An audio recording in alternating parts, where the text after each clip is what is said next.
Why can't I take time in my day to allow myself space to rest? Why was I always acting as if that's not important?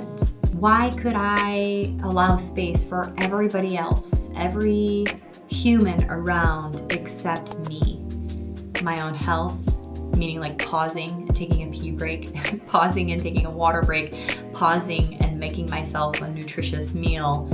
But I would do that for literally everybody else. Well, we're gonna get into that in this video.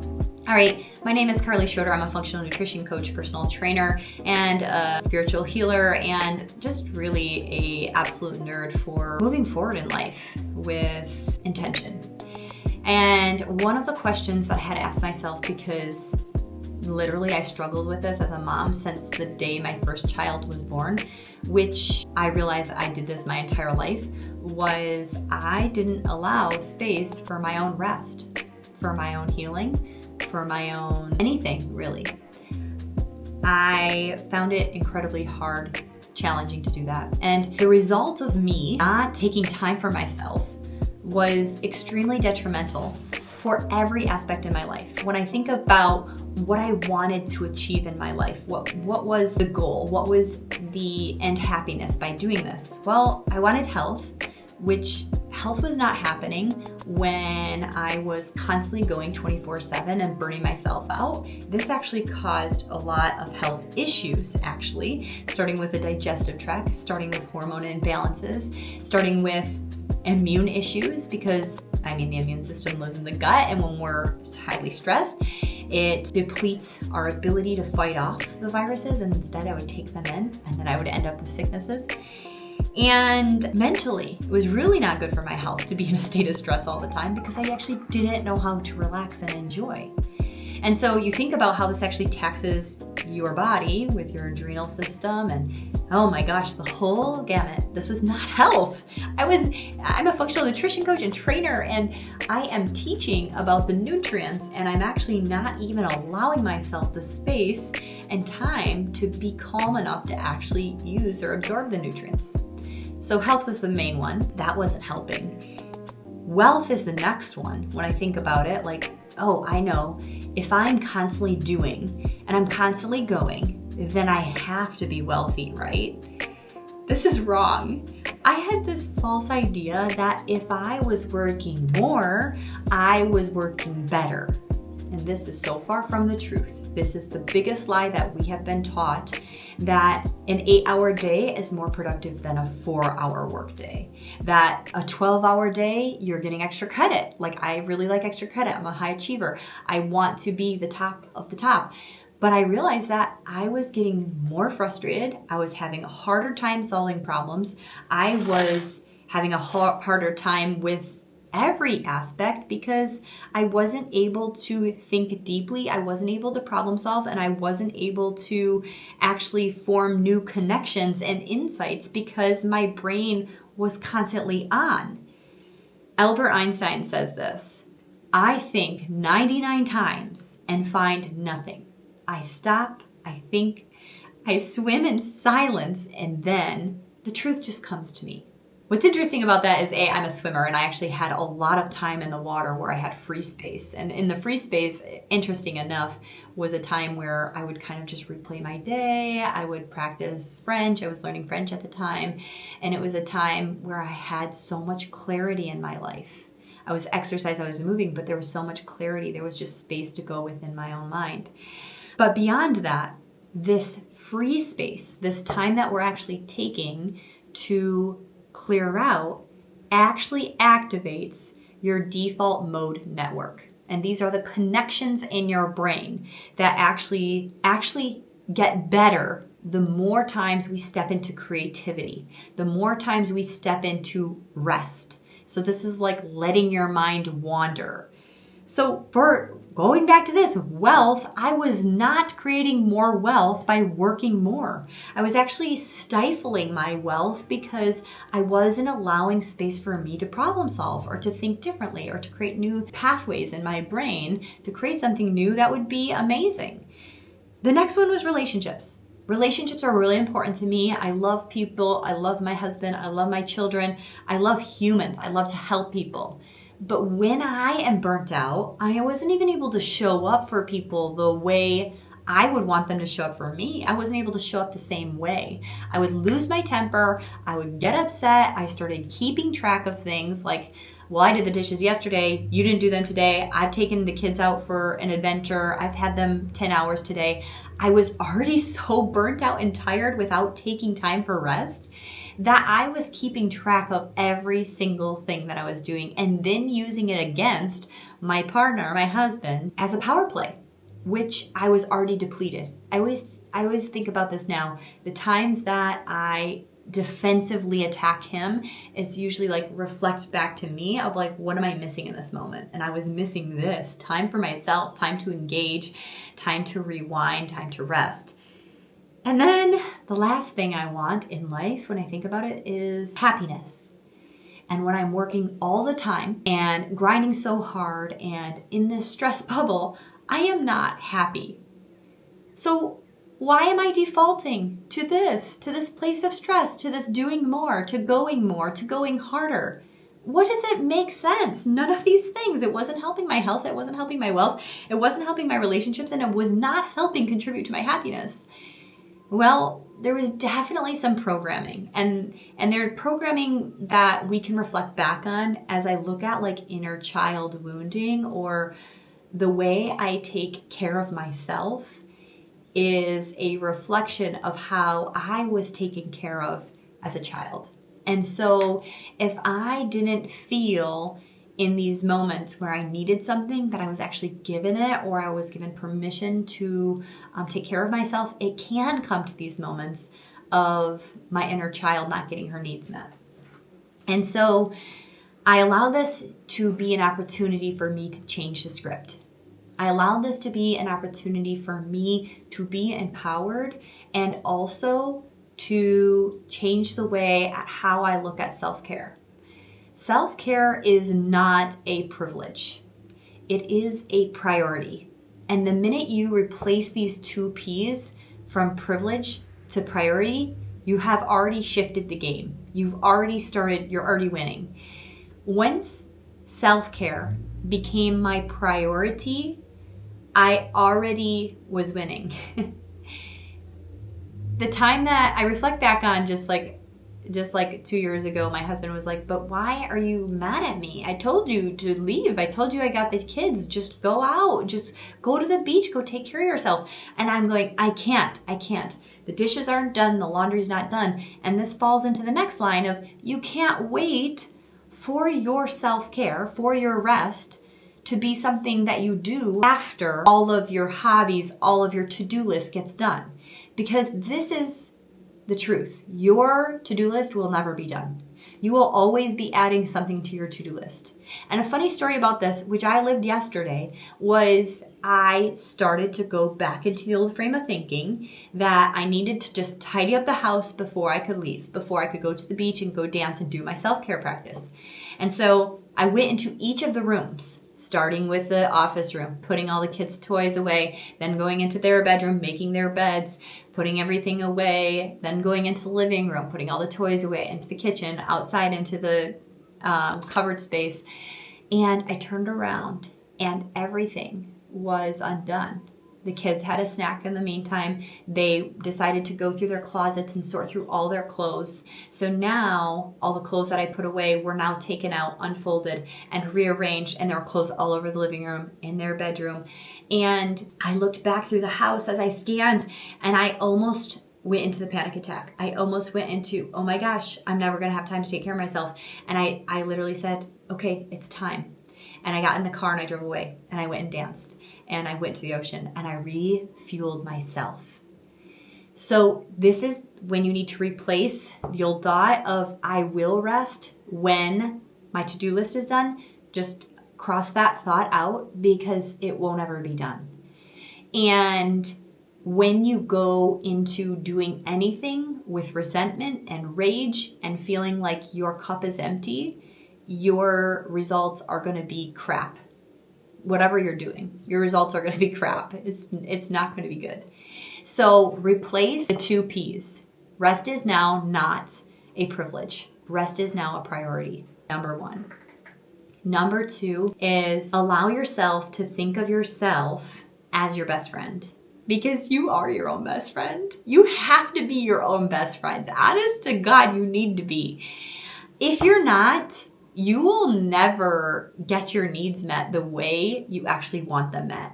So what you'll see in relationships is that you are always giving to somebody the way you wish to receive it. I'm going to use an example of birthdays, for example. My husband doesn't want me to do anything for his birthdays. He doesn't. He doesn't even care if I say happy birthday. He doesn't care. He doesn't want it. He's not interested in any of it. But what I would do for him on his birthday is gather together, I just did this last year, gather together a bunch of friends and have a picnic at the park with a bunch of people that he doesn't necessarily even want to be with. He doesn't want to be doing it. He would rather have been left alone, doing his own thing, building the business, doing his own thing, than socializing and having a potluck at a picnic table. But for me, I was giving him the birthday party that I wanted. And what you'll see is we do this all the time in our relationships. The way you want somebody to lean in and ask you questions and serve you is how you're showing up for them. So why don't we instead actually show up for ourselves in that way? So be your own best friend. Number two, you already know how you like to be talked to, what you like to do, where you'd like to go if you took a whole day off. So give yourself that gift. Stop putting the pressure of somebody else trying to read your mind or do that thing for you, and allow yourself the time and space to be your own best friend and give yourself your own needs that you need. I'll do this in deep trauma work, and I notice it works so well. In the times where we keep replaying the stories, like, oh, but this person did this to me. Oh, but this person did this to me. Oh, this person did this to me. If we're replaying a story, I take it as a hint that there's something in that moment that you felt wasn't met. You felt like some type of need, emotional or physical, wasn't met. And so it ruminates, it stays in your thoughts. So allow yourself to be your own best friend. You close your eyes, you drop into this moment. You go, in this time where I felt so much hurt or betrayal, I keep repeating this story to people. I keep going to somebody else and telling them and gossiping or whatever because I really missed something in this connection. I'm actually just going to sit with this thought and go, what did you need, Carly, in this moment? How do you wish that they responded to you? What were you missing? I was missing validation. I was missing connection. I was feeling lonely. I wanted that person to offer to sit and play a game with me or just talk with me and have a moment of connection. You are looking for that external source to fill the internal hole. So you just be your own best friend. Come in as yourself, who knows yourself so well, and imagine giving yourself that thing that you were looking for. And now when you do that and you're showing up with wholeness, you're no longer going in searching for these empty holes to be filled where you're let down by somebody outside. All of your happiness is being fulfilled within you. You're being your own best friend. So, self, what do you want to do today? So, self, how would you feel more safe? How would you feel more relaxed? And give yourself that time. So number one, flip the P's. Number two, be your own best friend. And number three, this is a great tip for if you're starting out. You're going to take little bite-sized me moments. It's the me now method, and it means like right now for just a little snack. It's like a little exercise snack for yourself to prioritize your own needs. So you can set a timer throughout the day and just go, it's a me snack time. What do I need in this moment? Not for me to survive in this life, but to thrive. Meaning, if I wanted to enjoy this existence, this present moment, what could make it more fun? What could make this moment a me moment? Like when I'm doing dishes, it feels like I'm just serving the household, right? I'm serving the household, I'm taking care of my kids. But what could I do to give myself a free me moment? Okay, I'm gonna take some time and I'm gonna put on a meditation. And while I'm doing the dishes, I'm gonna allow this to be a fully me moment where I come really mindful of my senses. I'm gonna feel the water on my skin. I'm gonna listen to this sound. I'm gonna allow this to like kind of enter through my body. I'm gonna allow myself to be so present during this time that it becomes a me moment. And when you get really good at doing little me moments, even if it's like, I'm coming home from work, there's a lake up the road, and it's like 3 minutes away. I'm just gonna get out, set a timer for 5-10 minutes, and just go walk in nature for a second. My dad had this little strip of land next to our house across the way, and he would take little me moments where he would get home from work, and it was a transitionary exercise that he did before he dropped in to being a dad of 5 kids, which we were all a year apart, and then a little bit of a gap, and then one more. But he would just go for a walk down this lane. He didn't have a cell phone with him. He didn't have earbuds pods in his head. He just would walk. He would pour himself this like little cold drink and just walk and then turn around and walk back. And as a kid, I was like, what are you doing? Why are you doing this? And now I realize this was his little me moment. So how can we take more of these moments throughout the day to make it a pause and to make it normal? One of the ways that I suggest doing this to your standard work day where you're sitting at an office and say you're plugging in for like 8 hours a day, because that's what's like quote unquote normal in today's society. Hopefully that's not going to be the normal. 4 hours is just as productive, but you're going to set your clock, 40 minutes of focus. 40 minutes of focus, and you build into your schedule a me moment. It's part of your schedule. So for 40 minutes, you set the timer on your phone. Okay, timer set, 40 minutes, head plugs in, earphones on, I'm working, I'm busy. And you have it maybe even I'm busy on a piece of paper. I'm busy, and then if somebody comes up to you while you're doing this, you'll say 10 minutes. You just write it down. And this is a time where you're going to plug in so hard. You're going to be so focused. You're going to be doing your work. You're going to be on it. You're going to be in it. And then when the timer goes off, your 40 minutes is done. You did it. Freaking celebrate. You're amazing. And now it's you. It's my me moment. What do I need right now? This is the thing I ask myself just throughout the day. You can take a breath. Take your headphones off. What do I need right now? Do I need water? Yeah, I need some water. Is it time for nourishment? I'm not going to be that person who decides to choose work and everybody else's problems over my own health. I need to eat to have nutrients, and I need more of those nutrients in the beginning of the day rather than at the end of the day. I see this so often for my clients. They choose work and everybody else's needs over themselves, and then they end up being really hungry at nighttime. So when they finally get home at night, 7 o'clock at night, 8 o'clock at night, they finally decide to eat, and they eat so much food. And then we wonder why we have issues with sleep. Then we wonder how we have issues with blood sugar. Then we wonder why we have issues with weight gain. Well, it's because our body, we're actually more metabolically able to burn off those calories in the daytime, but we didn't eat until the later time. So we're going to make it be a priority after that 40-minute window to go, do I need to eat something? And I'm going to eat a nutritious meal. And then I'm going to go outside and I'm going to walk. I'm going to expose myself to the natural light from the elements. I'm going to expose myself to the ground. Green space actually allows ourselves a release of dopamine and serotonin. We feel restful. We feel peaceful. I'm going to actually sip in some fresh air, taking some deep breaths. I can move my body, like literally just do some stretches outside, move your body, roll your head around, roll your neck around, roll your shoulders around. And then at the top of the hour, you can start to make a plan. Okay, at the top of the hour, I am going to just get reorganized really calmly, write some stuff down to focus in. The top of the hour starts, you hit that timer again, 40 minutes. You're in, you're focused. Do you know how much shit you can get done when you allow yourself this phase? Focus, break. Me time is already worked into your schedule. Focus, break. We're giving ourselves a positive reward for doing such a good job while we're focused. Try this out, because I know if you are sitting at an office desk, then your productivity is actually going to plummet when we're trying to constantly stay focused.